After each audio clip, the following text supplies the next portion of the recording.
Hello, what's up, what's up? For today's vlog po, i-update ko po kayo sa aming mga tinanim na gulay sa aming garden. Bali, part 4 na po ito. Hindi po ako nakapag-vlog ng isang araw kasi may pinuntahan po kayo. May pinuntahan po kami. Tsaka, pasensya na po kung medyo natatagalan kasi nga po, data lang po yung ginagamit namin. Kailangan po namin muna bago makapag-load. Ito po, i-update ko po kayo sa aming mga pananim na gulay.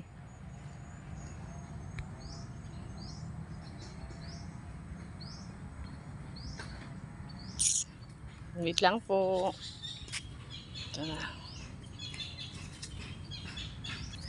Wait po nga po pala. Kung bago pa lang po kayo sa aming channel, please po mag-subscribe naman po kayo. Please. Please po. Bale, maliliit pa po yung mga pananim namin.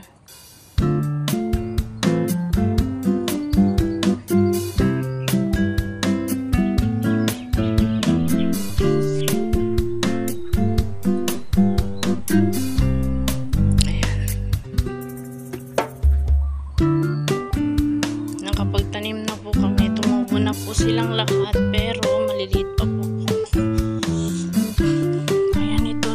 Kami ng mga kalabasa ulit dito. Yan po yung aming mga pananim na gulay. May mga tanim din po kami mga sitaw.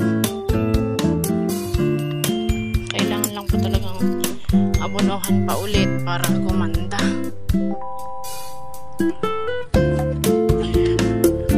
Ito na po yung mga pananim naming mga sitaw. Medyo malaki na po.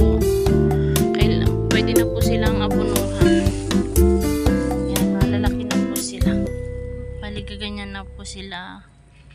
Magaganda na po yung kanilang usbong. Kailangan na lang po namin silang i-spray ng pangpalago tsaka yung abono po. Ang ginagamit po naming abono is complete tsaka yung sulfate po paghahaluin. Ang tatak po ng ginagamit namin is Yara. Bali yung ayun na rin po yung aming patola. Ang dami na po siyang bunga. Tsaka yung mga sitaw ko po na tinanim ulit. Maigi lang na pagkuhaan ng mga pang-ulam-ulam araw-araw. Kaya kumukuha po ako. Hilig po kasi akong magtanim ng mga gulay. Saluyot. Dahon ng sitaw. Tsaka patola, yung patola ko po napapakinabangan na po namin kasi marami na po siyang bunga.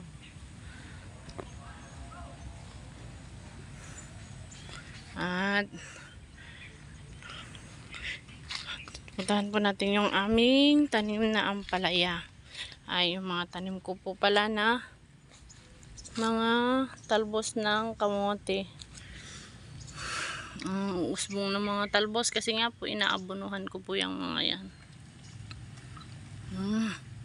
Kaysa sarap nga naman ng talbos. Maigi lang pagkuhaan ng pang-araw-araw na ulam.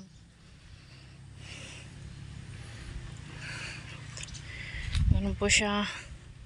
Inaantay ko pa po yung order kong siling Taiwan kasi magtatanim pa po ako dun sa bandaron. Sa may dulo. Di po, ito po. Nakakadismaya po. Nasira po ng mga manok. Which is mga manok din po namin.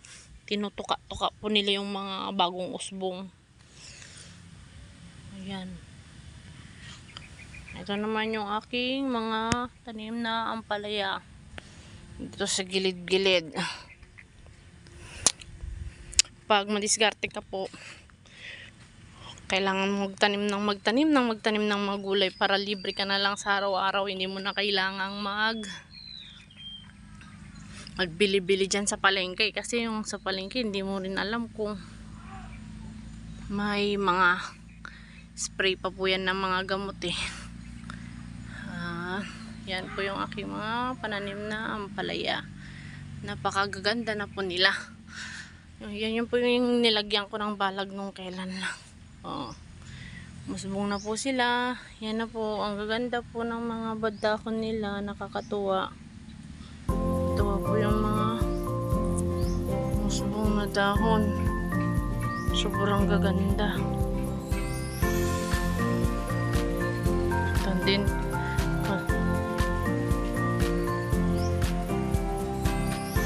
Yan. Hanggang doon po yung aking mga pananim na ampalaya.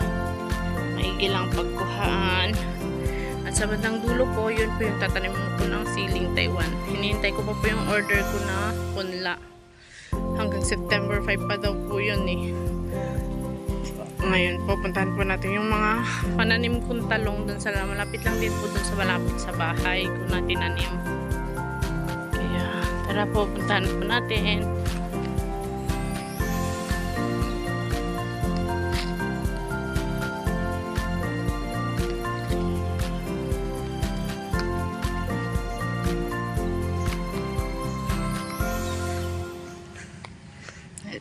Please po, mag-subscribe po kayo sa aming channel para marami po kaming videos na ipapakita sa inyo kung paano po kami nag-aalaga ng aming mga pananim na gulay dito sa likod bahay.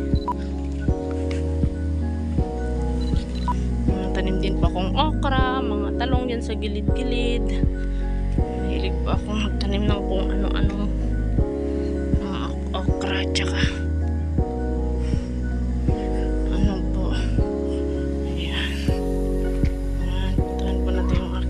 pananim na sitaw.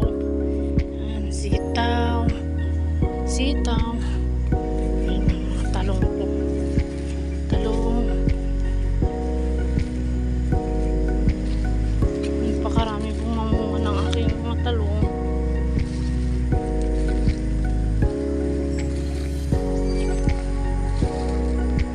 Ayan. Napakagandang talong.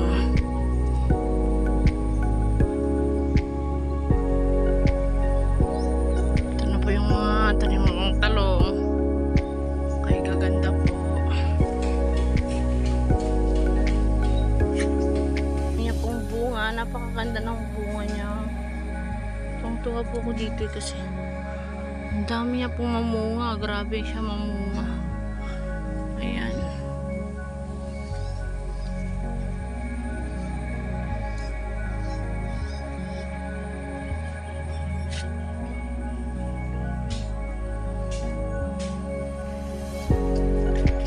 Ayan, dami po niyang bunga.